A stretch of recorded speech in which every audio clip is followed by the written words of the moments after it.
अस्सलाम वालेकुम, आदाब। उम्मीद है आप अच्छे होंगे। आज इमरान आमी की शायरी से कुछ इंतखाब आपके लिए लेके आया हूँ। कहते हैं कि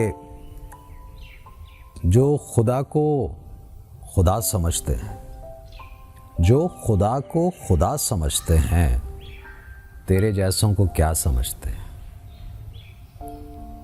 वो कोई तीसरा निकलता है, वो कोई तीसरा निकलता है जिसको हम दूसरा समझते हैं। और जान जाती है शेर कहते हुए, जान जाती है शेर कहते हुए, लोग बेसाख्ता समझते हैं। और ये ख़ास तौर पे आपके लिए,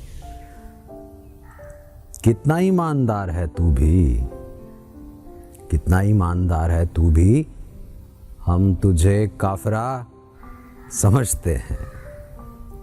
इन्हीं की एक और गज़ल के 2-3 शेर के मजमाए महकशां लगा हुआ है, मजमाए महकशां लगा हुआ है, मस्त है जो जहां लगा हुआ है।